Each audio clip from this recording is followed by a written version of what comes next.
పరిశుద్ధమైన ఉన్నతమైన నామమునకు యేసుక్రీస్తు ప్రభుల వారి పేరట మీకు కృతజ్ఞతాస్తుతులు చెల్లిస్తూ ఉన్నాను. తండ్రి, ఈ మంచి అవకాశాన్ని, సమయాన్ని మాకు ఇచ్చినందుకు నీ స్తోత్రాలు. ఈ 10వ నెల మొదటి ఆదివారంలో మీ పిల్లలుగా కూడే భాగ్యము మాకు ప్రసాదించినందుకు నీ స్తోత్రాలు చెల్లిస్తూ ఉన్నాను. ఆశతో నీ పిల్లలందరూ కూడా నీ మాటలు వినడానికి వచ్చారు తండ్రి. వారిని తృప్తిపరిచి నీ మాటల చేత పంపించమని ప్రార్థన చేస్తున్నాను. నీ దాసుడు నిలబడి ఉండగా నిలబడిన మీ దాసునికి సంయోచితమైనటువంటి జ్ఞానాన్ని, నీ మాటలు చెప్పగలిగిన సామర్థ్యాన్ని, నీ మాటల యొక్క భావనను వివరించగలిగినటువంటి పరిశుద్ధాత్మ ప్రేరణను మీ దాసునికి ఇచ్చి మీ దాసుని వాడుకోనమని ప్రార్థన చేస్తున్నాను. నీ మాటల చేత మమ్మల్ని అందరినీ ఉత్తేజపరిచి నాయనా ఆత్మీయ జీవితాన్ని మేలుకొలిపి స్థిరపరి జీవించుటకు మీ కృపను అనుగ్రహించి నడిపించమని ప్రార్థిస్తున్నాం. ఈ కూడుకలో మీ తోడు, మీ కాపుదల, మీ ఆత్మ మీ దాసునితో ఉంచమని నాయన, విత్తని కోయని పక్షులకు, జంతువులకు ఆహారం ఎక్కడి నుండి వచ్చుచున్నదో ఆ పాఠాంశాన్ని మేము నేర్చుకోవడానికి వెళుచున్నాం. ఆ పాఠాంశంలో దాగి ఉన్న అద్భుతమైన మాటలు, భావాలు మా అందరికీ మీరు బయలుపరుస్తారని యేసుక్రీస్తు వారి నామములో ప్రార్థించి వేడుకొనుచున్నాం తండ్రి. ఆమేన్. అందరికీ మరొకసారి హృదయపూర్వకమైన వందనాలు తెలియజేస్తున్నాను. మంచిది ప్రియమైన దేవుని వారులారా, దేవుని వాక్యంలోనికి మనం వెళదాం. ప్రభునందు ప్రియమైన దేవుని సంగమా, మొదటి శతాబ్దంలో యేసుక్రీస్తు ప్రభుల వారు భూమి మీద బ్రతుకున్న కాలంలో ఆయన చింతిస్తున్నటువంటి సమాజాన్ని చూశాడు. అమ్మ అందరు వినాలి, ఇంకలర్ చేయదేవారు కూడా. అమ్మ, యేసు ప్రభు వారు సమాజాన్ని చూస్తూ ఉంటే సమాజం అంతా కూడా చింతిస్తుంది. ఈ దేని గురించి తెలుసా? దేని గురించి చింతిస్తుందమ్మా? మనుషులందరూ దేని గురించి చింతిస్తారు? దేని గురించి చింతిస్తారు చెప్పండి? మనుషులందరూ దేని గురించి చింతిస్తారంటే ఏమి తిందుమా, ఏమి ధరించుకుందుమా అని ఆలోచిస్తూ ఉంటారంటే ఇప్పుడు కూడా చాలామంది మొదటి శతాబ్దంలో యేసుక్రీస్తు కాలంలో అలాగే ఆలోచన చేస్తున్నారంట. ఏమని? ప్రాణానికి ఏ ఆహారం పెట్టాలి, దేహానికి ఏ వస్త్రం ధరింప చేయాలి, ఎలాగా మన పరిస్థితి అనే ఆలోచనలో ఉన్నారంట అప్పుడు. అలాంటి ఆలోచన కలిగినటువంటి కాలంలో యేసు ప్రభు వారు తన శిష్యులతో చెప్తున్నాడు, మనసు ఎక్కడ పెట్టకండి, ఇక్కడే పెట్టండి. అమ్మా, మీ మనసు ఎక్కడుంటే మీ కుటుంబాలు, మీ ఇండ్ల మీద కాపుదలు ఎవరుంటారు తెలుసా? ఎవరుంటారండి? దేవదూతలు నేడతాడు. నువ్వు మనసు అక్కడైతే అనుకో, నీ మనసు అక్కడున్న కుక్కలు వెళ్ళిపోతాయి. మనసు అక్కడ ఎట్టుకో. నీ మనసు దేవుని వాక్యం మీద పెట్టు, దేవదూతలను దేవుడు కావాలి ఉంచుతాడు. నా మాట శ్రద్ధగా వినండి ప్రియమైన దేవుని వారులారా. అండి, దేవుని మాటకి ఎవరైతే ఆశ కలిగి ఉంటారో వారి యొక్క సమస్తమ మీద దేవుని కాపుదల ఉండదు. ఏమవుదో ధైర్యంగా ఉండాలి. మనం అందరం కూడా వాక్యం అంటే వాక్యమే. ఆయన అలాంటి వాగ్దానాలు చేసాడు. మతిపోద్ది ఎలా చూపిస్తాను మీకు. సూపర్ మా వాగ్దానాలు అనమాట అన్ని కూడా. ఆనాటి సమాజంలో యేసు ప్రభు వారు జీవిస్తున్న మొదటి శతాబ్దపు కాలంలో మనుషులందరూ కూడా దేని గురించి చింతిస్తున్నారమ్మా? ప్రాణానికి ఏ ఆహారం పెట్టాలా, దేహానికి ఏ వస్త్రం ధరింప చేయాలా అని చింతిస్తున్న కాలంలో యేసు ప్రభు వారు ఒక ఉపమానాన్ని చెప్పాడు. వాళ్ళకి ఒక రియాలిటీ, ఫ్యాక్ట్ కలిగినటువంటి జీవిత చరిత్రను జీవించాడు. ఒక ఫ్యాక్ట్, ఫేక్ కాదు.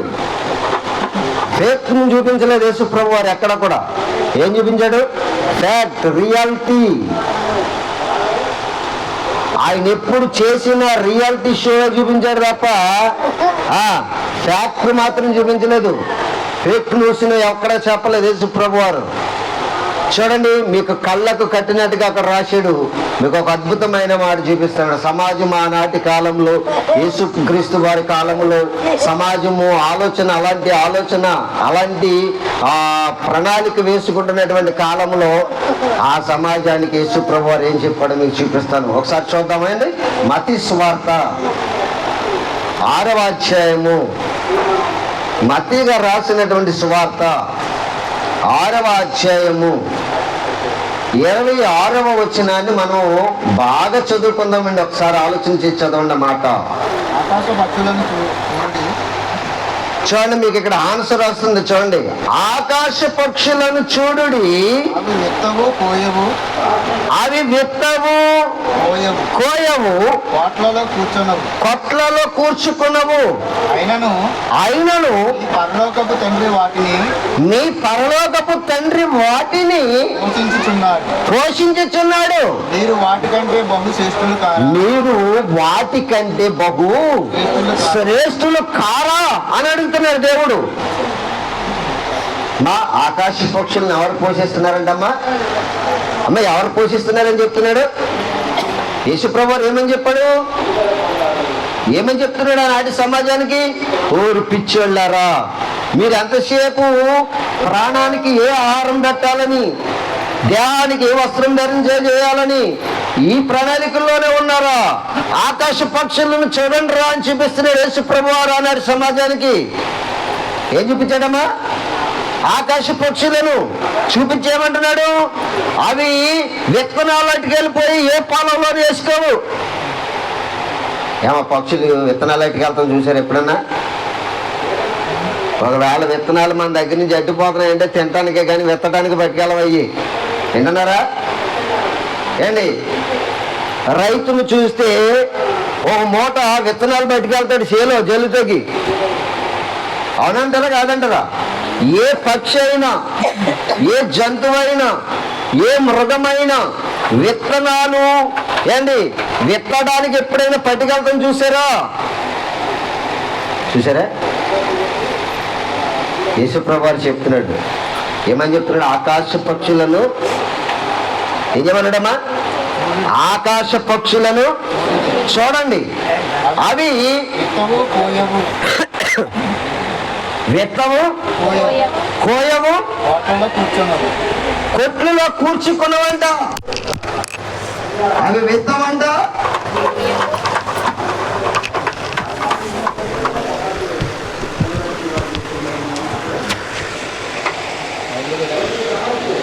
విత్తవంట, కొయ్యవంట, ఏం చేయవమ్మా? అవి కొట్లలో కూర్చుకున్నవు, అయినను మీ పరలోకపు తండ్రి అంటున్నాడు. చూడండి, ఆయన యేసుప్రభువు ఏమని చెప్తున్నాడమ్మా? మీ పరలోకపు తండ్రా, ఆకాశపు పక్షులకు పరలోకపు తండ్రా, మీ పరలోకపు తండ్రి. చూడండి, ఇక్కడ మీ పరలోకపు తండ్రి పక్షులను పోషించుతున్నాడు. అవి విత్తటం లేదు, కొడవలటికి నీళ్ళు కోత కోయటం లేదు. ఇంకా మీకులాగా బస్తాలు ఇళ్లలో దాచుకుంటలేదు.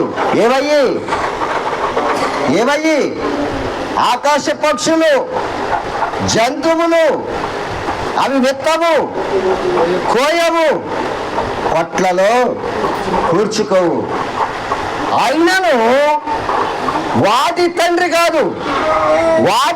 కాదు నీ పరలోకపు తండ్రి అంటే. చూడండి, అక్కడ మరలా చదవండి ఆ మాట, బాగా క్లారిటీగా రాశాడు. చూడండి, ఆకాశ పక్షులను చూడుడి, అవి విత్తవు కోయవు, కొట్లలో కూర్చుకున్నవు, అయినను నీ పరలోకపు తండ్రి వాటిని పోషించుచున్నాడు. మీరు వాటి కంటే బహుశ్రేష్ఠులు కారా? బాగా ఆలోచించండి. మీకు ఎవరి మీద నమ్మకం లేదు తెలుసా? మీ తండ్రి మీద నమ్మకం లేదు మీకు. మాట్లాడితే ఇవాళ ఇంట్లో ఏమీ లేదండి, పరిగెత్తుకుని వెళ్ళిపోవాలండి, ఆదివారం కూడా తర్వాత అండి అని పరిగెట్టేస్తున్నావు. అందుకే నీ మీద నీకు ఎవరి మీద నమ్మకం లేదు తెలుసా? నీ దేవుని మీద, నీ తండ్రి మీద నమ్మకం లేదు. మరి పక్షులు దేవుని కొరకు ఎదురు చూస్తాయంట. చూస్తారా? మీరు బైబిల్లో చాలా బాగా ఉన్నాయి ఆలోచనలు. ప్రతి జంతువు, ప్రతి పక్షి ఎవరి కొరకు ఎదురు చూస్తాయో తెలుసా? ఎవరి కొరకు ఎదురు చూస్తాయో తెలుసా? చూడండి, ఇప్పుడు బైబిల్లో నుంచి చూపిస్తాను మీకు. కీర్తనాకారుడు దావీదు గారు రచించినటువంటి కీర్తనల గ్రంథము, కీర్తనాకారుడు దావీదు గారు రచించినటువంటి కీర్తనల గ్రంథము 145వ అధ్యాయము 15 వచనం చూడండి. 145వ అధ్యాయము 15 వచనం. దావీదు గారు రచించినటువంటి కీర్తనల గ్రంథము 145వ అధ్యాయము 15వ వచనం. సర్వజీవుల నీ వైపు చూచుతున్నవి, సర్వజీవుల కనులు నీ వైపు చూచుచున్నవి. తగిన కాలమందు నీవు వాటికి ఆహారం ఇస్తున్నావు అంటున్నారు. చూడండి, సర్వజీవుల కనులు ఎవరి మీద ఉన్నాయంటమ్మా? ఎవరి మీద ఉన్నాయంట? నీ పరలోకపు తండ్రి మీద. ఎవరి తండ్రి మీద? నీ పరలోకపు తండ్రి మీద సర్వజీవుల కనులు ఆయన వైపు ఎదురు చూస్తాయంట. ఆకాశము వైపు కన్నులెత్తి, తండ్రి మాకు ఆహారం ఇమ్మని అవి ఏం చేస్తాయంట? ఎదురు చూస్తాయంట. ఆయన ఇచ్చేదాకా ఆహారం ముట్టుకోవంట. ఎవరండి? ఎవరు? సర్వజీవులు కూడా దేవుడు ఆహారం ఇచ్చే వరకు కూడా పుచ్చుకోవంట. ఆయన చేతిలో నుంచి తీసుకోవాలని చూస్తాయంట. ఏంటయ్యి? సర్వజీవులు ఆహారము తండ్రి అయిన దేవుని చేతిలో నుండి తీసుకోవాలని చూస్తాయంట. మనం ఎవరి వైపు చూస్తాం? మన కన్నులు ఎవరి వైపు చూస్తాయి? బాగా డబ్బు ఉన్నవాడెవడు, బాగా సూట్ వేసుకున్నవాడెవడు, బాగా ఎవరైతే ఉన్నవాడో ఆడి వైపు చూస్తాం కళ్ళు. ఆడేమివ్వడో వాడు నీ దేన స్థితిని బట్టి, నీ లేని స్థితిని బట్టి తన పని కొరకు ఉపయోగించుకున్నాడే తప్ప వాడేమి నీకు ధారాళంగా ఇచ్చేవాడేమి కాదు. ఎవరిస్తారు? నీ పరలోకపు దేవుడి మీద నువ్వు ఆధారపడితే ఆయన తప్పనిసరిగా నీకు ఇస్తాడు. కానీ నీకు దేవుని మీద ఏం లేదమ్మా? నమ్మకం లేదు. దేవుని నమ్ముతలేదు నువ్వు. అయ్యి బాబు ఇవాళ ఎలాగండి మొత్తం అన్నీ అయిపోయి అనుకుంటావు నువ్వు. ఆయన విడిచిపెట్టేస్తాడా? ఒక వాగ్దానం చెప్పాడు దేవుడు మనందరికీ. తెలుసా మీకు ఆ వాగ్దానం? నాకు తెలిసిండి అన్నవాడు చేతులు ఎత్తండి. ఒక వాగ్దానం చెప్పాడు దేవుడు. ఏంటో తెలుసా? మబ్బులు విడిపోతాయి. ఆ వాగ్దానం చూస్తే మీరు జాగ్రత్తగా ఆలోచించండి. 34వ కీర్తనలో ఉండొచ్చు అన్నమాట. 34వ కీర్తన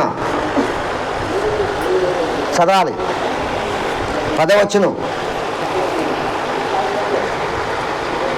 సింహపు పిల్లలు కాదు, సింహపు పిల్లలు లేమి గలవై ఆకలి గొనులు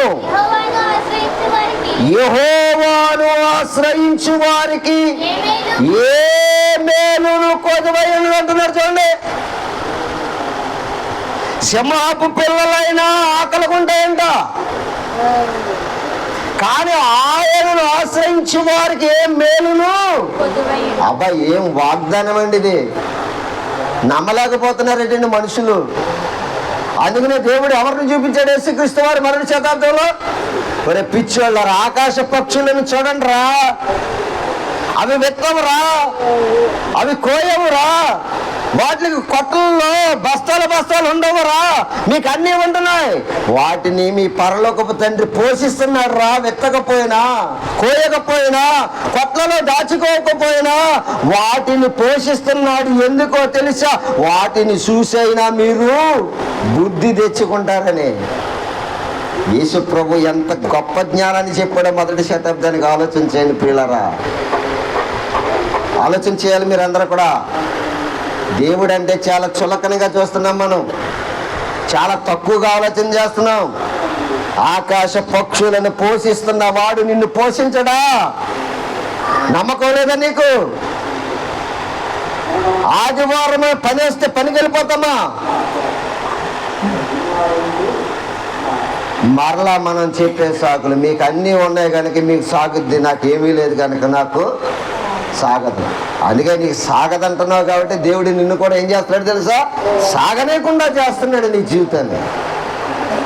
విడిచిపెట్టవి. నీవు ప్రభు సన్నిధికి ప్రాధాన్యత. ఆకాశ పక్షులు పోషించబడుతున్నాయా లేవా? నీ కళ్ళ ఎదురుకుండగా ఏదైనా విత్తుందా? విత్తనాలు అట్టుకెళ్ళి పొలాల్లో జల్లియా ఆకాశ పక్షులు? కొడవలు అట్టుకుని వెళ్ళి ఎప్పుడైనా మీ కోత చేలోకి వచ్చి కోసుకునే ఏదైనా అవి పంట పండించవు, కోత కొయ్యవు, ఆ కొట్లలో బస్తాలు బస్తాలు కూర్చుకోవు. అయినను పరలోకపు తండ్రి వాటిని పోషించుచున్నాడు. అందుకే మనకు వాగ్దానం ఏమని చెప్పాడు తెలుసా? సింహపు పిల్లలైన పస్తు పడతాయేమో కానీ యెహోవా నీకు దేవుడిగా ఉంటే నీకే మేలు కూడా అద్దండి వాగ్దానం. నమ్ముతారా? ఇప్పుడైనా నమ్మితే దేవుని గొప్పతనం ఏంటో చూడండి, నమ్మి చూడండి దేవుణ్ణి. ఎందుకండి ఆయన గర్భాన పుట్టిన వాళ్ళని మనం అందరిని వదిలేస్తాడా దేవుడు? ఏమండి వదిలేస్తాడా?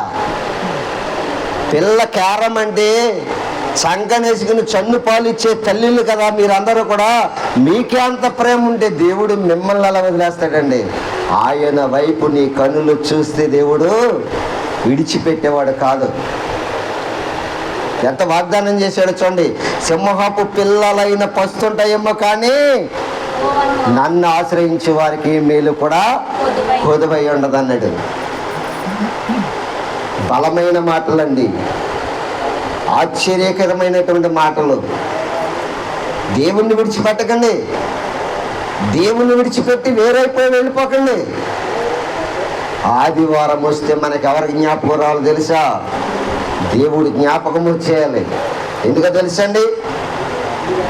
ఆయుష్నిచ్చాడు, ఆరోగ్యాన్ని ఇస్తున్నాడు. ఇలా ఆరోగ్యం లేక చాలా మంది హాస్పిటల్లో నరకం అనుభవించేస్తున్నారు. మీకు అర్థమవుతలేదు. నేను చాలా చోట్ల చూశాను. హాస్పిటల్లోకి వెళితే రాత్రులు నిద్ర లేక కెవ్వు మంది కేకలు వేస్తుంటే వాళ్ళ కేకలకి గుండు కరిగిపోతుంది. పిల్లరా, ఏం మాయ రోగం? ఆరోగ్యం ఇచ్చిన దేవుని దగ్గరికి రాలేకపోతున్నాం. అలా రోగాలతో హాస్పిటల్లో చచ్చిపోతున్నారు.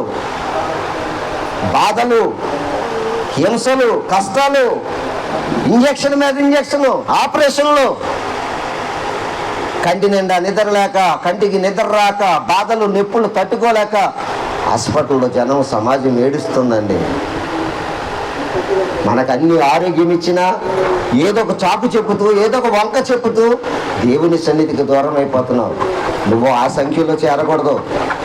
ఆ సంఖ్యలో చేరావంటే నరకం అనుభవించాలి నువ్వు భూమి మీదే. జాగ్రత్తగా వినాలి.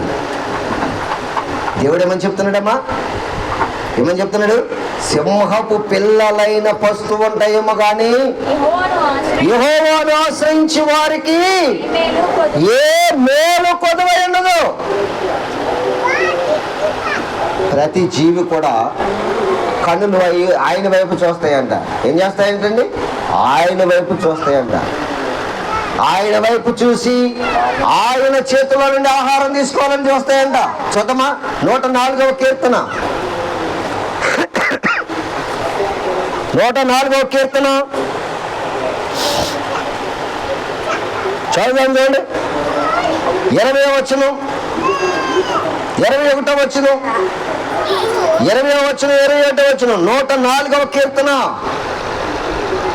కీర్తనల గ్రంథము 104వ అధ్యాయము 20వ వచనము, 21వ వచనం చదవండమ్మా. నీవు చీకటి కలగజేయగా రాత్రి అగుచున్నది, అప్పుడు అడుగు జంతువులన్నీ తిరుగులాడుచున్నవి. సింహపు పిల్లలు వేట కొరకు గర్జించుచున్నవి. తమ ఆహారము ఇక్కడ బాగా ఆలోచించాలి. తమ ఆహారము దేవుని చేతిలో నుండి తీసుకొని చూచుచున్నవి. మీరనుకుంటారు అడవిలో ఏంటి క్రూర మొగాలన్నీ కూడా సింహాలు కానివ్వండి, కుదరండి రే కూర్చో కూర్చో, కదలకూడదు, అటు ఇటు తిరగకూడదు. జంతువులన్నీ కూడా దేవుని ఆజ్ఞ లేకుండా బయటికి రావు. తెలుసు మీకు? చీకటి వేళ దేవుని ఆజ్ఞ చెప్పునే జంతువులన్నీ కూడా అరణ్యంలో తిరుగుతాయి అంట. ఇంకో విషయం తెలుసా? నీవు ఈ ఆహారం తినని దేవుని చేతుల్లో నుంచి ఆహారం ఇస్తే గాని ఏ జంతువు కూడా ఆహారము తినదంట. చూడండి, బైబిల్లో ఉందా మాట? ఉందా లేదా? చదవాలి మీరు ఆ మాట. ఉందా? చదవాలి. 20వ వచనం మళ్ళా చదవండి అమ్మా. నీవు చీకటి కలుగ చేయగా రాత్రి అగుచున్నది, అప్పుడు అడవి జంతువులన్నీ తిరుగులాడుచున్నవి, సింహపు పిల్లలు యాత కొరకు గర్జించుచున్నవి. తమ ఆహారము అది వచ్చండి ఆయన ఇస్తే గాని ఇవి ఆహారమును తినవంట.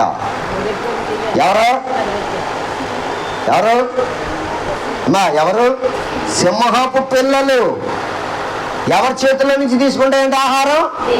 దేవుని చేతిలో నుంచి. అందుకే యేసు ప్రభు వారు మొదటి శతాబ్దంలో ఏం రాశాడమ్మా?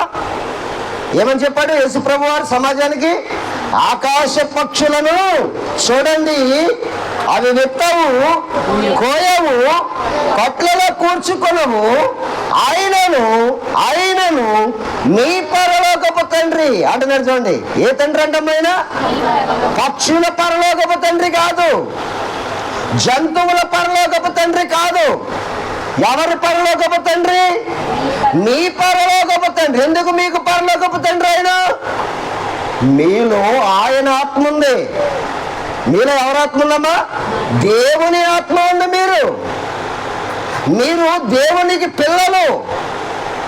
మీరు దేవుని పిల్లలని మరిచిపోయి ఎంతసేపు కూడా ఏమని ఆలోచన చేస్తున్నారంటే సమాజం అంతా కూడా ఈ ప్రాణానికి ఏ ఆహారం పెట్టాలా, ఈ దేహానికి ఏ వస్త్రం ధరింప చేయాలా అని ఆలోచన కలిగి ఉన్నారంట. ఆ సమాజానికి అప్పుడు చెప్తున్నాడు యేసు ప్రభువు వారు ఏమన్నా తెలుసా? ఆకాశ పక్షులను చూడండి, అవి విత్తవు, కోయవు, కొట్లలో కూర్చుకున్నావు, ఆయనను వాటిని మీ పరలోకపు తండ్రి పోషించుతున్నాడు. వాటికంటే మీరు మీరు శ్రేష్ఠులా భ్రష్టులా?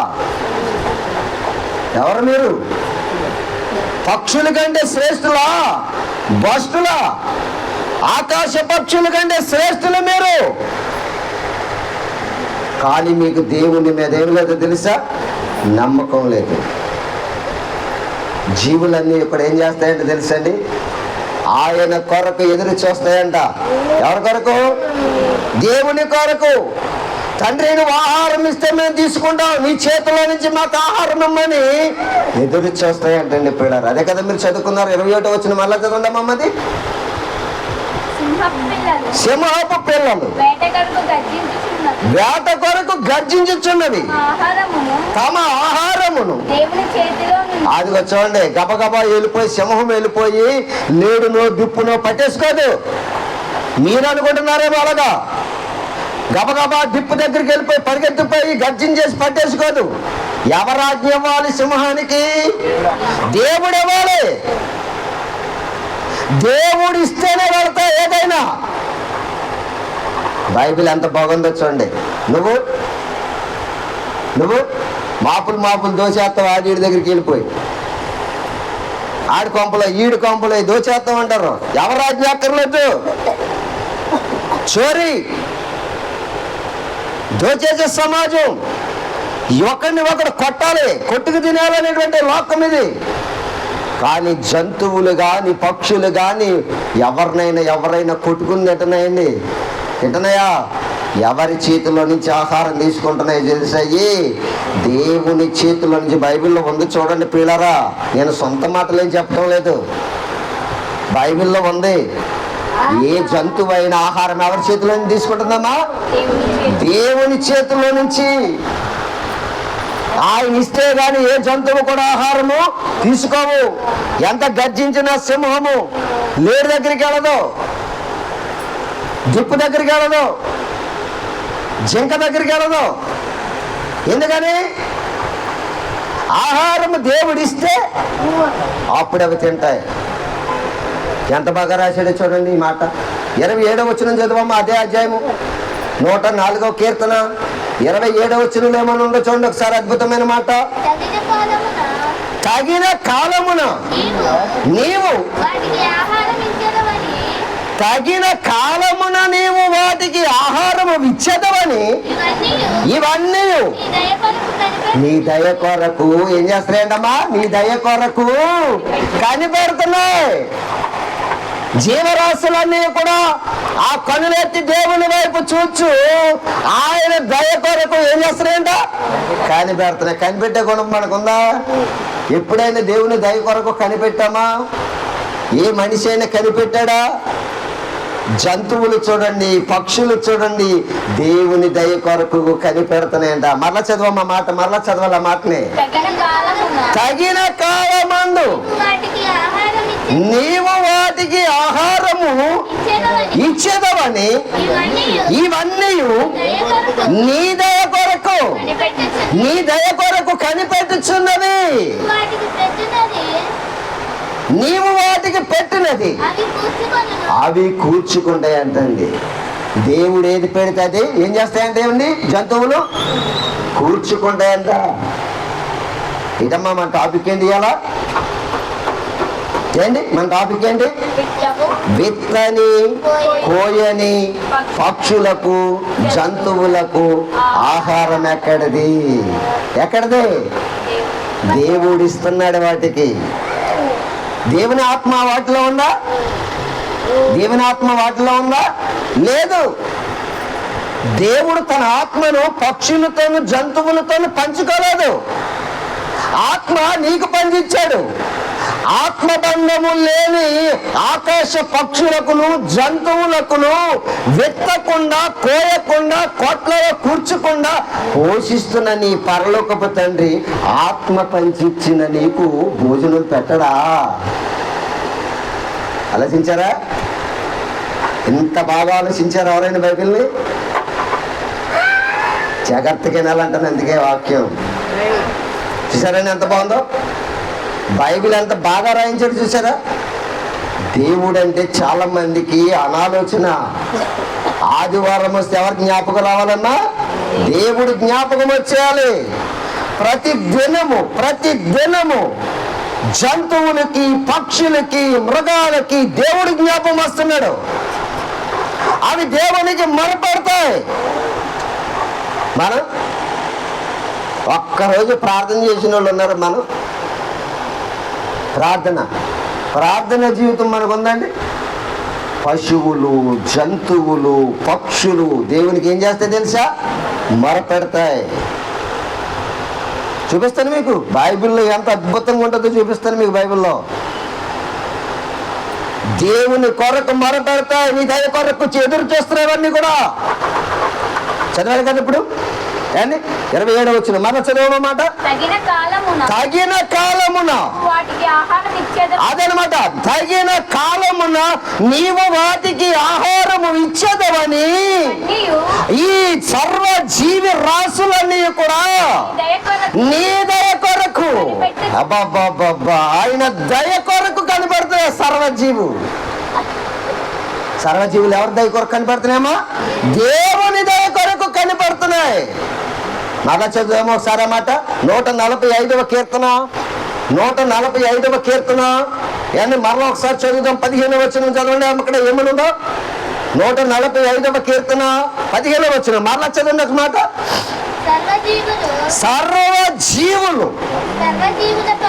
సర్వ జీవుల కన్నులు అదిగో చూడండి దేవుని వైపు చూచుచున్నవంట. తగిన కాలమందు నీవు వాటికి ఏం చేసేదంట? ఆహారం ఇచ్చేదవు. అవన్నీ కూడా నీ దయ కొరకు కనిపెట్టుచున్నవి. ఏవయ్యి సర్వజీవులు. ఎవరమ్మా? సర్వజీవులు అంటే ఎవరు? ఆకాశ పక్షులు, భూ జంతువులు ఏం చేస్తున్నాయంట? ఆయన వైపు కన్నులెత్తి చూస్తున్నాయంట. ఆయన దయ కొరకు కనిపెడుతున్నాయంట. తగిన కాలమందు దేవుడు వాటికి ఏం పెడుతున్నాడంట? ఆహారము సిద్ధపరుస్తున్నాడంట. అందుకే యేసు ప్రభు ఏమన్నాడో తెలుసా? తెలుసమ్మా? అందుకే యేసు ప్రభు ఏమన్నాడు తెలుసా? ఒరే పిచ్చోళ్ళారా, ఆకాశ పక్షులను చూడండి రా వాటిని. ఎప్పుడైనా ఏంటి ఒక గుప్పుడు ఇత్తనాలు పట్టుకెళ్ళి విత్తుకోవడానికి ఏ పొలంలో అయినా ఇత్తుకున్నాయా? భూమిని సేద్యపరిచాయా? పంట పండించాయా? కోత కోసాయా? కోసిన కోతను కూర్చుకున్నాయా? తింటాకేమైనా దాచుకున్నాయా? వాటిని నీ పరలోకపు తండ్రి ఏం చేస్తున్నాడు తెలుసా? పోషిస్తున్నాడు. వాటిని పోషించి నీ పరలోకపు తండ్రి వాటికంటే మీరు బహుశ్రేష్ఠుల కారం మిమ్మల్ని పోషించడా? ఎందుకండి దేవునికి దూరం అయిపోతుంది సమాజం? అద్భుతమైన మాట. ఆకలేసిందనుకో కాకి, అమ్మా వింటున్నారా? జాగ్రత్తగా వినండి మాటలన్నీ కూడా. పిల్లాడు ఆకలేస్తే కేవు కేవమని కేకలేస్తాడు, క్యారమంటూ ఉంటాడు. చిన్నపిల్లాడు కదా, అడగలేడు. నోరులేనాడు అడుగుతాడా? కేకలేస్తున్నాడు. చేయం కొడుతుందో ఆకలేస్తుందో కూడా తెలీదు, ఏడుస్తాడు. తల్లి గబగబా వెళుతుంది, అమ్మా పాలు ఇచ్చేస్తూ ఉంటుంది. ఆడప్పుడు దాకా ఏడ్చినాడు నిశ్శబ్దం అయిపోతూ ఉంటాడు. అలాగే ఆకలేసినప్పుడు చిన్నపిల్లలు ఎలాగైతే క్యారమని కేకలేస్తాడో, ఆకలేసినప్పుడు అంటండి కాకులు కూడా అరుస్తాయి అంటండి. ఏం చేస్తాయంటండి? కాకులు కూడా అరుస్తాయి అంట. అరుపంటే ఏంటనుకుంటున్నారు?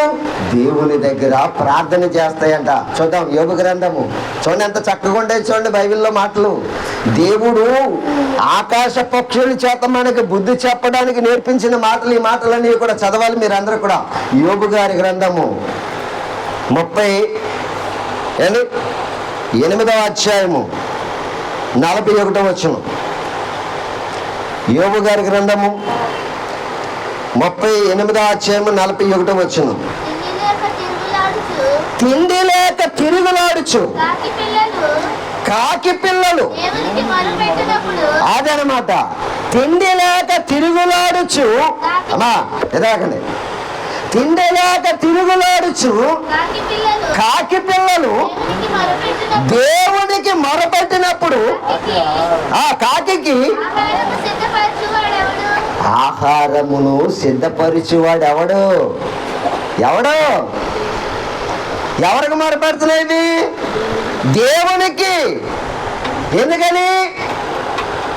ప్రభువా, ఈ సృష్టిలో మమ్మలను పక్షులుగా సృష్టించావు కదా, జంతువులుగా సృష్టించావు కదా, మరి మాకు ఆహారం ఏంటి ప్రభు అని మొరపెడతాయంట. ఎవరు? కాకులు. అప్పుడు కాకులన్నీ కూడా మీరు గబగబా చిన్నపిల్లల చేతుల్లో రొట్టెలు ఎట్టుకుపోతున్నాయి అనుకుంటున్నారా? ఎవరు ఆజ్ఞాపిస్తే వస్తుందో తెలిసే కాకి? దేవుడు ఆజ్ఞాపిస్తేనే వచ్చి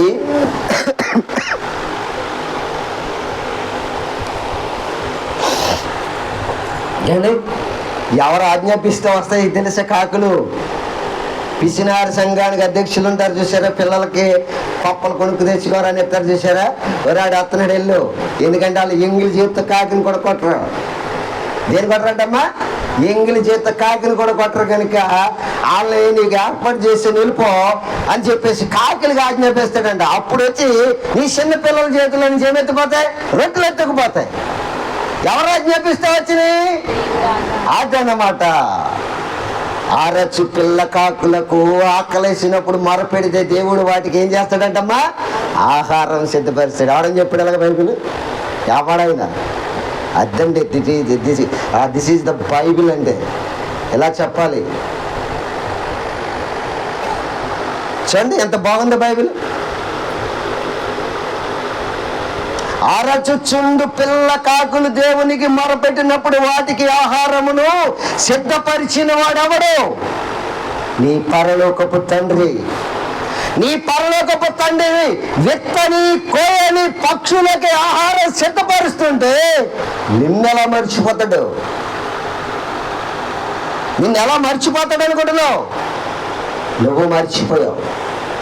ఎవరిని? నీ దేవుని నువ్వు మర్చిపోయావు. అందుకే ఆయనను మర్చిపోయి బ్రతుకుతున్నావు.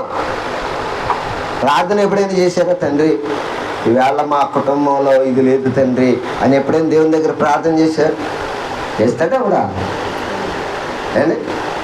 మా అనుదిన ఆహారం నేడు మాకు దయచేయండి. చాలా మందికి అనుదిన ఆహారం చాలా ఉంటుంది, తినే భాగ్యం ఉండదు అంటదా? ఇవాళ చాలా మందికి ఆ కొట్లు నిండా వస్తుంది, తినే ఆహారం బోల్డ్ ఉంది, కానీ తినడానికి ఆరోగ్యం లేక హాస్పిటల్ చుట్టూ తిరుగుతున్నది. మరి నీకు తినడానికి తిండి ఇచ్చి, ఆ తినే భాగ్యాన్ని ఆరోగ్యాన్ని ఇచ్చి అన్ని చేసిన దేవుని మీద నీకు నమ్మకం లేదు. ఏం బ్రతికిది? ఏం బ్రతుకు? ఏ ఆకాశ పక్షి అయినా అలాగుందా? ఏ భూజంతువైనా అలాగుందా? ఏంటండి దేవుని మీద ఎంత అనాలోచన మనకి?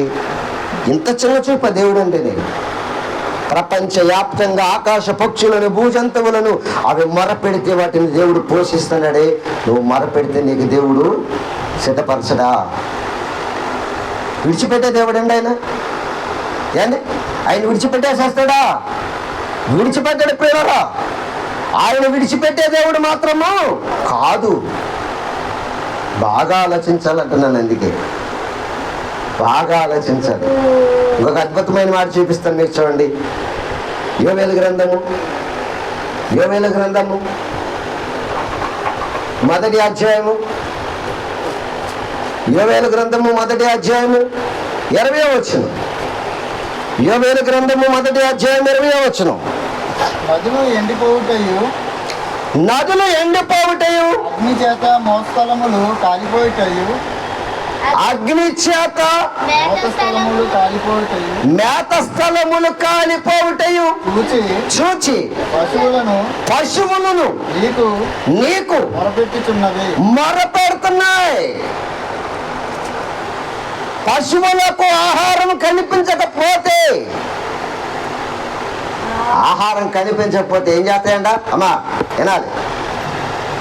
పశువులకు ఆహారం కనిపించకపోతే ఏం చేస్తాయంట? ఎవరికి? ప్రకృతి అంతా చూస్తుందంట. ఎక్కడైనా అగ్నితో తగలబడిపోతుంది అనుకోండి, అమ్మా వినాలి.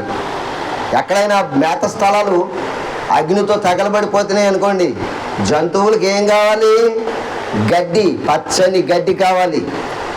మరి ఆ గడ్డి అగ్ని చేత కాలిపోయింది అనుకోండి, భూమి అంతా కూడా ఎడారిగా మారిపోయింది అనుకోండి, భూమిలో ఏ పచ్చని మొక్క కనిపించటం లేదనుకోండి, వీటి ఆకలి తీరదు కదా, వీటికి ఆకలి వేస్తుంది కదా. అప్పుడు ఏం చేస్తాయని తెలిసింది? పశువులన్నీ కూడా అగ్ని అంతా కూడా ఈ మేత స్థలములన్నీ కూడా కాల్చేసినాయి ప్రభువా, మరి మాకు ఆహారం ఎక్కడి నుంచి వస్తుందని మొరపెడతాయంట. మరలా చదవండి ఆ మాట, మీకు బాగా అర్థమవుతాను. మరలా చెప్తున్నాను, చదవండి ఆ మాట. నదులు ఎండిపోవుటయు, అగ్ని చేత మేత స్థలములు కాలిపోవుటయు, పశువులను నీకు మొరపెట్టుచున్నవి. 18వ వచనం. మేత లేక పశువులు బహుగా మూలుగుచున్నవి, ఎడ్లు మందలుగా కూడి ఆకలికి అల్లాడుచున్నవి, గొర్రెల మందలు చెదిరిపోవచ్చున్నవి. అగ్ని చేత అరణ్యములోని మేత స్థలములు కాలిపోయినవి. మంట కాల్చివేసెను. యెహోవా నీకే నేను మొరపెడుచున్నాను. నదులు ఎండిపోవుటయు, అగ్ని చేత మేత స్థలములు కాలిపోవుటయు చూచి పశువులను దేవునికి మొరపెడుతున్నాయంట. పశువులు కూడా ఎవరికి మొరపెడుతున్నాయంటమ్మా? మేత స్థలములో మేత లేనప్పుడు పశువులే దేవునికి మొరపెడితే నీకు భోజనం లేకపోతే ఎవరికి మొరపెట్టాలమ్మా? ఎవరికి మొరపెట్టాలి? నీ దేవునికి మొరపెట్టాలి. ఎందుకని? నిన్ను కన్నవాడు గనుక, నిన్ను సృష్టించిన వాడు గనుక, నిన్ను సృష్టిలో పెట్టినవాడు గనుక ఆయన మర్చిపోయే దేవుడు కాదు. నువ్వు ఆయన నమ్మాలి, నువ్వు ఆయనను అడగాలి. అడిగే వరకు దేవుడు కూడా ఆహారమును సిద్ధపరచడు. పశువులు కూడా ఏంటి మొరపెట్టుకుంటున్నాయండి. చూసారండి? మీరు చూస్తున్నారా? చూసారా? ఇందాక కూడా చదివారు కదా, మళ్ళా చదవండి ఇందాక మాట. యోగ గ్రంథము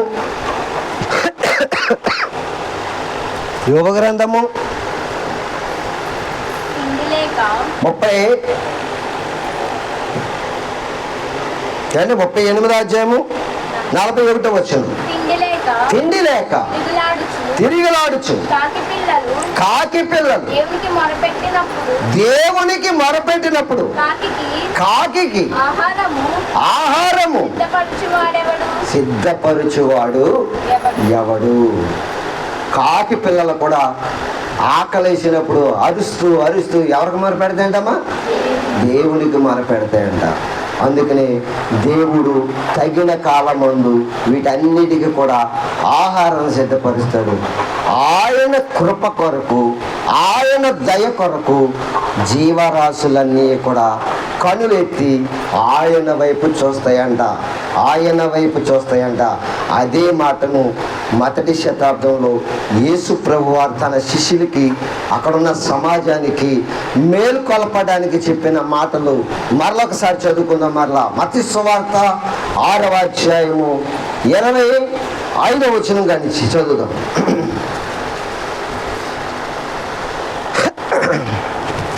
25వ వచనం కానీ చదువుకుందాం. అందువలన యేసు ప్రభువారు చెప్తున్నాడు, అందువలన నేను మీతో చెప్పినది ఏమనగా అదనమాట, ఏమి తిందుము ఏమి త్రాగుదుమో అని, మీ ప్రాణమును గూర్చి అయినను ఏమి ధరించుకుందుమో అని, మీ దేహమును గూర్చి అయినను చింతింపకుడి. ఆహారము కంటే ప్రాణమును, వస్త్రము కంటే దేహమును గొప్పవి కావా? ఆకాశ పక్షులను చూడుడి, అవి విత్తవు, కోయవు, కొట్లలో కూర్చుకునవు, ఆయనను మీ పరలోకపు తండ్రి వాటిని పోషించుచున్నాడు. మీరు వాటి కంటే బహుశ్రేష్ఠులు కారా? మీరు వాటి కంటే బహుశ్రేష్ఠులు కారా? ఇంకా ఇక్కడ ఇంకొక అద్భుతమైనటువంటి మాట ఏంటంటే, మీ పరలోకపు తండ్రి అంటున్నాడు. చూడండి, అక్కడ ఎవరి తండ్రి అంటే అమ్మాయినా? మన పరలోకపు తండ్రి. ఎవరిని పోషిస్తున్నాడు? ఎవరిని పోషిస్తున్నాడు? విత్తని, కోయని, కొట్లలో కూర్చుకునని ఆకాశ పక్షులను పోషిస్తున్నాడు. మరి మీకు విత్తనాలు ఇచ్చాడు, భూమి ఇచ్చాడు, పంట ఇచ్చాడు, అండ్ పంటను పండించుకునే సకల సౌకర్యాలు కలిగించాడు. వీటన్నిటిని పోషించుచున్న దేవుడు వాటికంటే శ్రేష్ఠులైన మిమ్మలను పోషించలేడా? మొరపెడుతున్నామా మనం? ఎద్దులన్నీ కూడా ఏం చేస్తున్నాయంట? మేత స్థలము కాలిపోయినప్పుడు ఇందాక మీరు చదువుకున్నారు ఏండి, ఇంకా తీయొద్దు. ఇందాక మీరు చదువుకున్నారు, యోవేలు గ్రంథంలో చూపించాను మీకు. ఎద్దులన్నీ కూడా మందగా కూడిని ఏంట? మేత స్థలము కాలిపోయినప్పుడు ఎద్దులన్నీ కూడా మందగా కూడి ఎద్దులు ఎవరికి మొరపెడుతున్నాయి? దేవునికి. దేవా, ఈ పచ్చని భూమి అంతా కూడా ఎడారిగా మారిపోయింది, మా కొరకు ఆహారం సిద్ధపరచవా అంటే వర్షం కురిపించి మరలా పర్వతములలో గడ్డిని మొలిపిస్తున్నాడు దేవుడు. తెలుసా మీకు? ఏం మొలిపిస్తున్నాడంటే ఆయన ఆకాశము నుండి వర్షమును కురిపించి పశువులకు గడ్డిని మొలిపిస్తున్నాడు. కీర్తన గ్రంథంలో ఉంటుంది ఆ మాట, మీరు ఇప్పుడు తీయదు కానీ ఆ మాట కూడా ఎక్కడ ఉంటుందమ్మా? కీర్తన గ్రంథంలో ఉంటుంది. 104వ కీర్తనలోనే ఉంటుంది ఆ మాట, తీయదు. పశువులకు గడ్డిని మొలిపిస్తున్నాడు తగిన సమయమందు. ఇవన్నీ కూడా దేవునికి ఏం చేస్తున్నాయంట? ప్రార్థన చేస్తున్నాయి. మరి నీలో ఉందా ప్రార్థన జీవితం? దేవుడు ప్రశ్నిస్తున్నాడు ఇవాళ. దేవుడు మనల్ని అడుగుతున్నాడు. ఇక ఎంతసేపు తినేయటం, కట్టుకోవటం, తిరిగేయటమేనా? ఎప్పుడైనా ఇంత సౌభాగ్యతను కలిగించిన దేవుని గురించి ఆలోచించే మనస్తత్వం మనలో ఎప్పుడైనా కలిగిందా? ప్రార్థనకు రండి అంటే ఏదో సాగు చెప్తాం. ఒక్కరోజు కూడా ప్రార్థన చేయడానికి రా. ప్రార్థన జీవితం ఉందమ్మా మనలో? బైబిల్ ఏం చెప్పిందమ్మా? సంఘానికి ఏముండాలని చెప్పింది? సంఘానికి ఏముండాలని చెప్పింది? ఏముండాలని చెప్పింది సంఘానికి? ఏంది? అపోస్తుల బోధ ఉండాలి సంఘానికి, సహవాసం ఉండాలి సంఘానికి, రొట్టె విరిచే అలవాటు ఉండాలి సంఘానికి, ప్రార్థన చేసే అలవాటు ఉండాలి సంఘానికి. ఎన్ని చెప్పాడు? అపోస్తులైన పౌలు గారు ఎన్ని చెప్పాడు? పేతురు గారు ఎన్ని చెప్పాడు? ఎన్ని చెప్పాడమ్మా? బోధ ఉండాలి, ఖచ్చితమైన బోధ ఉండాలి సంఘంలో. బోధ సరి అయినది కాకపోతే ఆత్మీయ జీవితం బలపడదు. కనుక నువ్వు బ్రతికినాను సచ్చినోడితో సమానం. నీవు జీవించుచున్నావన్న పేరు మాత్రమే కానీ నువ్వెవరవు? మృతుడవు. వాక్యము లేని ఏ సంఘం అయితే ఉందో ఆ సంఘము మృతం. ఫస్ట్ ఆఫ్ ఆల్ అపోస్తలుల బోధ ఉండాలి సంఘములో. సెకండ్ ఆఫ్ ఆల్ సహవాసం ఉండాలి సంఘములో. థర్డ్ రొట్టె విరిచే కార్యక్రమం ఉండాలి. ఫోర్త్ ప్రార్థన చేయాలి. 4 కలిగిందే సంఘం. ఆకాశ పక్షులకున్న కట్టడ సంఘాలలో లేదు. అందుకనే బుద్ధి రావడానికి మొదటి శతాబ్దంలో యేసుక్రీస్తు వారు చెప్పిన మాట ఏంటో తెలుసా? ఆకాశ పక్షులను చూడండి అన్నాడు. చూడండి అంటే ఎగరడం చూడమని లేదు, ఎగరటం చూడమని లేదు. అవి వెత్తటం లేదు, కోయటం లేదు, కొట్లలో కూర్చుకోవటం లేదు. వాటికి ఆహారము ఎలా వస్తుంది? ఎవరు పెడుతున్నారు అనుకుంటున్నారు? మీ పరలోకపు తండ్రి రా వాటిని పోషిస్తున్నాడని జ్ఞానం కలగడానికి మొదటి శతాబ్దములో యేసు ప్రభు వారు అనేకుల మనోనేత్రాలు వెలిగించడానికి చెప్పిన మాటది. మానవ జీవితంలో, క్రైస్తవ తత్వంలో, క్రైస్తవ సంఘాలలో మనుషులకు మనోనేత్రాలు మూయబడ్డాయి. మనోనేత్రాలు వెలిగించబడాలంటే అపోస్తలుల బోధ ఉండాలి, అపోస్తలుల సహవాసం ఉండాలి, ప్రార్థన చేసి అలవాటు ఉండాలి, రొట్టె విరిచేటువంటి తత్వం ఉండాలి. సంఘానికి వస్తారు గబగబా గబగబా గబగబా ఏంటండి ఏంటది దొంగ కుక్క వచ్చేసి గబగబా ఇంట్లో ఉన్నటువంటి కొండలో ముట్టెట్టేసి వెళ్ళిపోద్దు చూసారా? ఆ టైపులో కొంతమంది బయలుదేరారు. ఎక్కడికి? ఆరాధన తీసుకుని వచ్చేస్తారంట. ఏం తీసుకున్నామా ఇది? అదేమన్నా దొంగ భోజనం అనుకున్నావు ఇది? నువ్వేమైనా కుక్కవా గబగబా వెళ్ళిపోయి కొండలో ముట్టెట్టేసి వచ్చేయడానికి? నీవు కడవరకు ఉండాలి సంఘములో. ఎప్పటి వరకు? మనోళ్ళకి అసలు భయం లేదు. ప్రార్థన ఎన్నింటికి? 11ంటికి. 11ంటికి ఎక్కడ ఉండాలి? నీ ఇష్టానుసారంగా వస్తావేంటి? నీ ఇష్టానుసారంగా రాకు సంఘాలకి. టైమింగ్స్ అంటే టైమింగ్స్. దేవుని సన్నిధిలో ఏ టైంకి రావాలో టైంకి వెళ్ళాలి. అందరూ వచ్చేయాలి. అందరూ ఒక ఇంట్లో ఉన్నారా? బాత్రూంలో దూరేసి స్నానాలు అవ్వకుండా రావడానికి. మీరు ఒక ఇంట్లో ఉంటారు, వాళ్ళకి ఇంట్లో ఉంటారు, వాళ్ళకి ఇంట్లో ఉంటారు. అందరికి 11ంటికి అవదా రావడానికి? టైమింగ్స్ అంటే టైమింగ్స్ ఉండాలి దేవుని సంఘంలో. యేసు ప్రభు ఏ సమయంలో వస్తాడో నీకు తెలీదు. వచ్చినప్పుడు సమయానికి ఎవడైతే సిద్ధపడి ఉంటాడో వాడే పోతాడు పైకి.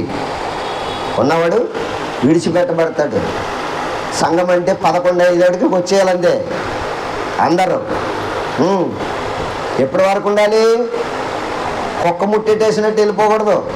ఆరాధన తీసుకుని నాకు పని ఉందండి, మా కుటుంబంలో ఏదో ఫంక్షన్ ఉందండి, నీ ఫంక్షన్లో నీ చెత్త చెదారం అంతా కూడా పక్కనెట్టు. అప్పుడు వాగ్దానం చేసినప్పుడు ఏమైంది? బాప్తీసం తీసుకోవడానికి దిగినప్పుడు ఆ చెత్త చెదారం అంతా కూడా ఎప్పుడు చెప్పావు నువ్వు? తోలు తీసేస్తాడు, జాగ్రత్త. దేవుణ్ణి విడిచిపెట్టి నువ్వు వేరే స్థలములో నువ్వు ఉన్నావా, ఎప్పుడొకప్పుడు నొక్కేస్తాడు. నరకమే హాస్పిటల్లో. ఇక జాగ్రత్త. అలాంటి పరిస్థితి మనకు రానివద్దు, తెచ్చుకోవద్దు. చూస్తారా? ఆఖరిగా ఫైనల్గా మాట చూపించమంటారా? దేవుని సంఘములో క్రమమైన పద్ధతులు లేకపోతే ఎలాంటి భయంకరమైన పరిస్థితులు మనం ఢీకొట్టవలసి ఉంటుందో ఒకసారి చూస్తారు, మీ కళ్ళారా చూస్తారు. చూడండి, అపోస్తుడైనటువంటి పౌలు గారు కొరింథీయులకు రాసినటువంటి మొదటి పత్రిక చూద్దామండి, 11వ అధ్యాయము. అపోస్తుడైనటువంటి పౌలు గారు కొరింథీయులకు రాసినటువంటి మొదటి పత్రిక 11వ అధ్యాయము. ఆ మార్చి గురించి నేను ముఖ్యం చేస్తాను, జాగ్రత్త చదవండి మా మాట. కొరింథీయులకు రాసినటువంటి మొదటి పత్రిక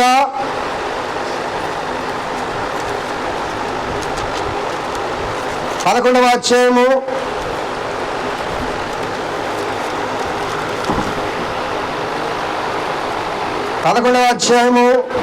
29 నుంచి చదవండి.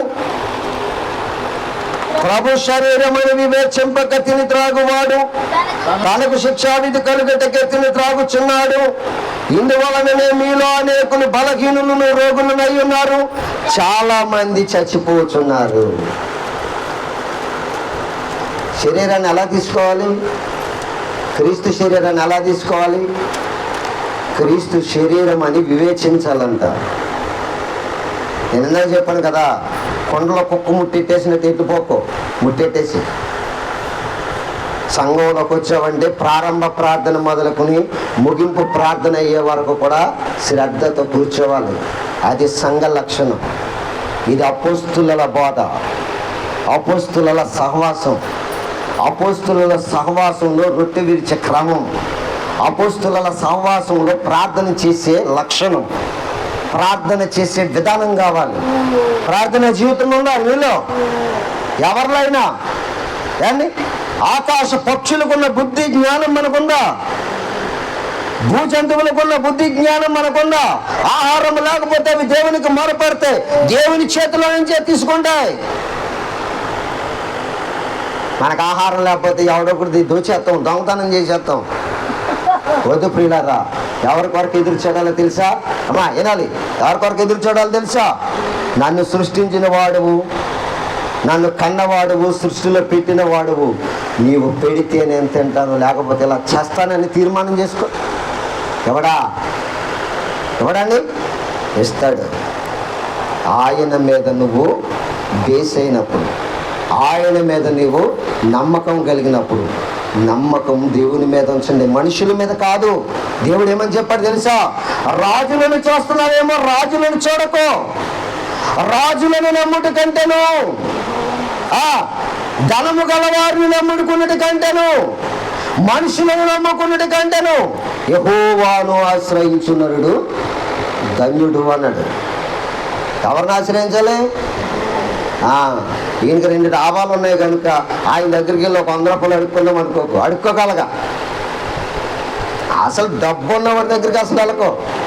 డబ్బున్నవాడి కంటే మిక్కిలి అతి గొప్పవాడు నీ పక్షమునున్నాడు, నీతో ఉన్నాడు. నువ్వెప్పుడైతే దేవునికి మొరపెడతావో ఆయన నీ పక్షం నుండి నీ ప్రతి అవసరతను తీర్చడానికి సిద్ధంగా ఉన్నాడు. అందుకే ఆకాశ పక్షులని చూపించాడు. వాటిని పోషించే దేవుడు నిన్ను పోషించడా? మరి నమ్ముతున్నారా దేవుణ్ణి? నమ్మండి. అందుకే వాగ్దానం ఏమన్నాడంటే, సింహపు పిల్లలైన పస్తుంటాయేమో కానీ యెహోవాను ఆశ్రయించే వారికి ఏ మేలును కొదువై ఉండదని చెప్పేసి వాగ్దానం చేశాడు. మీరు దేవుని నమ్మండి, దేవుని మీద ఆధారపడండి, ఆయన గొప్పతనం ఏంటో మీరు చూడండి. దేవుడు కొద్ది మాటలు మన వెనుకల్లో ఆశీర్వదించింది కాక. ప్రార్థన చేసుకుందాం. దయచేసి అందరూ కూడా తల వంచి కళ్ళు మూసుకోండి. ప్రార్థన చేసుకుని కార్యక్రమాన్ని ముగించుకుందాం. మహాపరిశుద్ధుడైన పరలోకమందున్న కన్న తండ్రి, నీ పరిశుద్ధమైన ఉన్నతమైన నామమునకు యేసుక్రీస్తు ప్రభుల వారి పేరట మీకు కృతజ్ఞతాస్తుతులు వందనాలు తెలియజేస్తూ ఉన్నాను తండ్రి. నీ పిల్లలు నీ మాటలు వినడానికి ఆశ కలిగి వచ్చారు. వాళ్ళ ఆశ కలిగిన ప్రాణమును మా ప్రభా సంతృప్తి పరిచి పంపిస్తున్నందుకు నీకు స్తోత్రాలు చెల్లిస్తున్నాను. ఏ మాట కూడా వారి హృదయంలో నుండి నాయన సాతాను ఎత్తుకుపోకుండా వారి హృదయాలలో వాటిని భద్రపరుచుకునే గొప్ప జ్ఞానము, తెలివి, వివేచన నీ పిల్లలకు అనుగ్రహించండి. కూడి వచ్చిన ప్రతి బిడ్డని మీరు పేరు పేరు చెప్పిన ఆశీర్వదించండి, దీవించండి, ఆరోగ్యం దయచేయండి తండ్రి.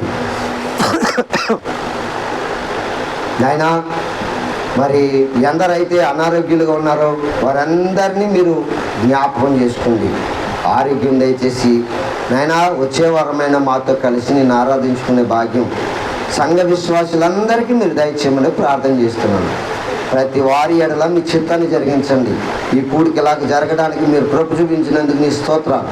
నువ్వు నాకు ఇచ్చినటువంటి భార్య కూడా బలహీనరాలుగా ఉంది, ముట్టండి, స్వస్థపరచండి, ఆరోగ్యాన్ని దయచేయండి, ఆయన లేవనెత్తండి. అలాగే మా ప్రభా మా ఇరువారిని ప్రేమించి ఇచ్చిన ఇద్దరు కుమార్తెను కూడా మీరు జ్ఞాపకం చేసుకోండి. వారికి కూడా జ్ఞానము, తెలివి, వివేచన కలిగించి వారి ఎడల మీ చిత్తం ఏమైనదో చిత్తాన్ని జరిగించండి. అలాగే మీ దాసుడైన నాకు బలహీనుడు అయినప్పటికీ మీ మాటలు చెప్పే భాగ్యం ఇచ్చినందుకు నీకు స్తోత్రాలు చెల్లిస్తున్నా. నన్ను బలపరచండి, తెలివిని, జ్ఞానమును, వివేచనను కలిగించండి.